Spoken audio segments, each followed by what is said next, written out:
Nadie le puede decir cómo calificar el inmueble. Ok, vamos a ver. Lisette envía también su consulta. ¿Esas inmobiliarias que trabajan con bancos directamente son confiables? ¿Los bancos garantizan algo, algún tipo de seguridad? El banco se garantiza con lo más valioso, que es el inmueble. O sea, el banco te presta la plata, no te la da ni siquiera a ti, como hemos dicho, sino que el banco la deposita usualmente directamente en la cuenta del propietario. Entonces, el comprador nunca tiene el dinero en las manos. El dinero va directamente a la cuenta que ha señalado el propietario.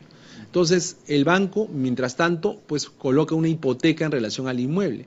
Si el comprador no cumple con pagar las mensualidades, pues sencillamente el banco ejecuta la hipoteca y se queda con la casa. Y se queda con el dinero pagado hasta entonces. O sea, tiene todas las garantías el banco. Okay.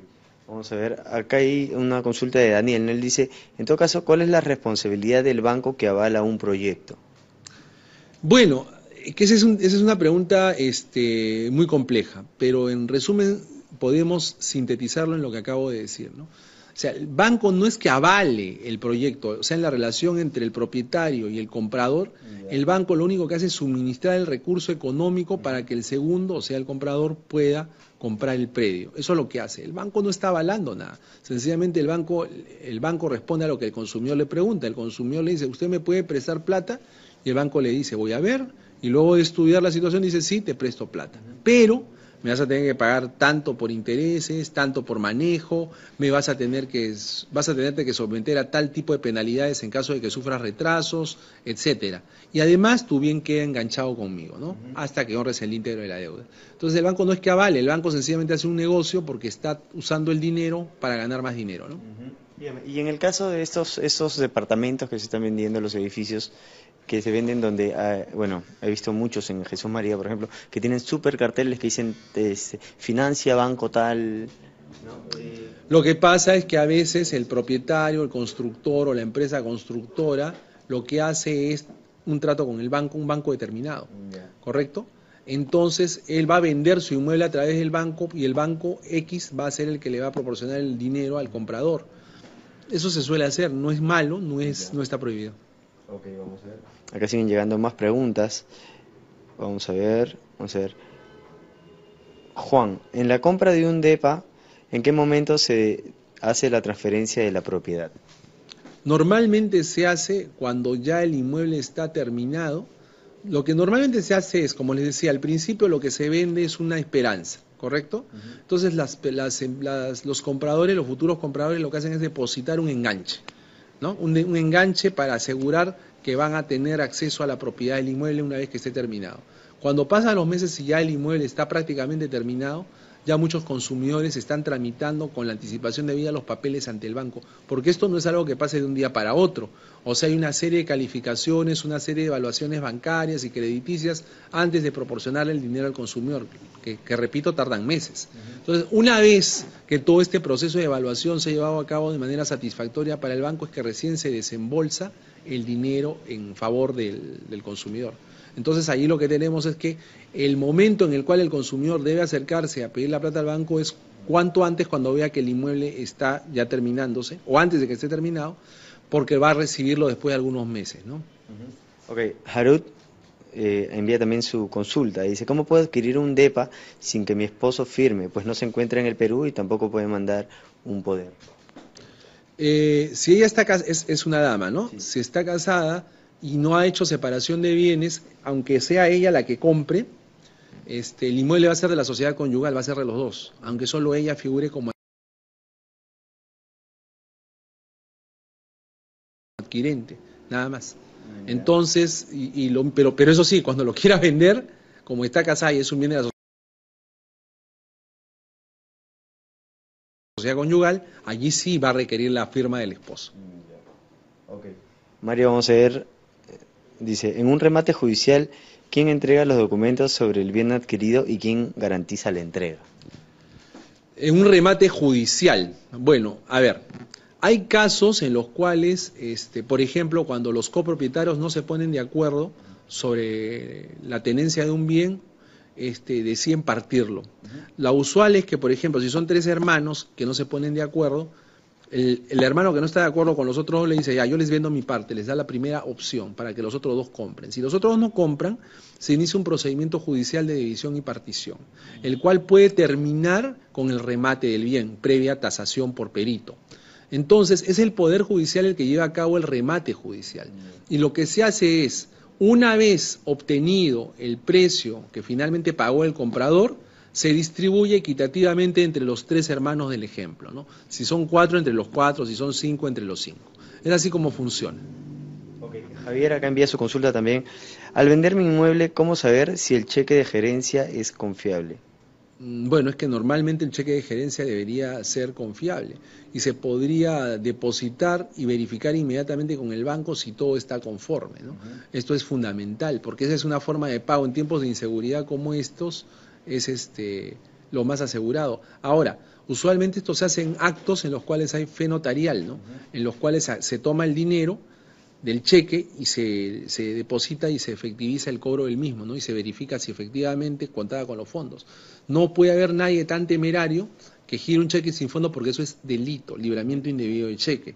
Y por otro lado, tampoco lo vas a hacer delante de testigos, ¿no? Como funcionarios del banco, como notarios y como el propio contador. Por eso es que el cheque de gerencia ofrece tantas garantías y es tan utilizado. Okay. Roberto pregunta qué tan recomendable es el uso del contrato denominado arras. Bueno, las arras, como te explico, las arras son una forma muy importante para las transacciones contractuales, ¿no? Porque las arras esencialmente, ¿qué es lo que son las arras?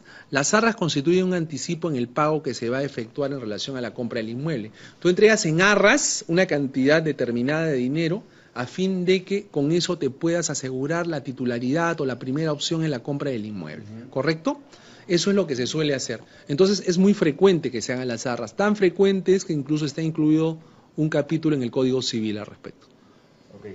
Juan Felipe dice, estoy por comprar un inmueble a través de una reconocida inmobiliaria, pero me comentan que está demandado por una hipoteca. ¿Es recomendable seguir con la operación? No entiendo muy bien la pregunta. Lo que me quiere decir, no entiendo si quien está demandada es la empresa o si sobre el bien pesa algún tipo de hipoteca. Pero en todo caso, en cualquiera de los dos supuestos, sea que hay una demanda contra la empresa o sea que el bien esté hipotecado, yo le aconsejo al oyente que no contrate, porque ya hay dudas concretas sobre la idoneidad tanto del vendedor como del propio inmueble. Ok, Edgar pregunta qué tan válido es el contrato de posesión. Bueno, la posesión y la propiedad son dos formas, son dos derechos de propiedad, son dos derechos reales. La propiedad es el ser el dueño del bien, tener todos los atributos del propietario, poder gozar, disfrutar y vender el bien. El poseedor, en cambio, es el que ocupa el inmueble, pero sin ser propietario. Ese poseedor lo único que puede hacer es disfrutar del bien, pero no lo puede vender, no lo puede subarrendar, no puede disponer del bien porque no está facultado legalmente para ello, ¿correcto? Entonces, normalmente cuando tú haces un contrato con un inquilino, el inquilino es el poseedor, ¿no? El inquilino, el arrendatario es el poseedor del inmueble, ¿correcto? Pero no haces un contrato de posesión, normalmente lo que haces es un contrato de alquiler. Y efectivamente esa es la diferencia, y tú en el contrato de alquiler lo que tienes que hacer es establecer todas las características de lo que esperas de él, ¿no? Fecha, desde cuándo hasta cuándo, el monto de la merced conductiva, las limitaciones, las restricciones, las responsabilidades y qué se hace en caso de incumplimiento, ¿no? Ok, Martín acá nos comenta que está por vender un terreno, en todo caso pregunta, ¿cuáles son las estafas más frecuentes? Ya lo dijimos al inicio del programa, la estafa más frecuente es, Martín está a punto de vender el terreno, la estafa más frecuente es que en el caso de él es el vendedor, lo único que él, y entendemos que Martín tiene todos sus documentos en regla, lo único que tiene que asegurarse Martín al vender es que le paguen el precio pactado. Y lo ideal es que se le pague al cash, que se le pague por adelantado. Pero si Martín va a aceptar que se le paguen cuotas, tiene que tomar algún tipo de garantía o de aval o de fiador, o sea, pedirle al comprador que designe un fiador para que en caso de incumplimiento de la obligación, el fiador se haga solidariamente responsable. Ok, y ahora sí vamos a terminar esta entrevista.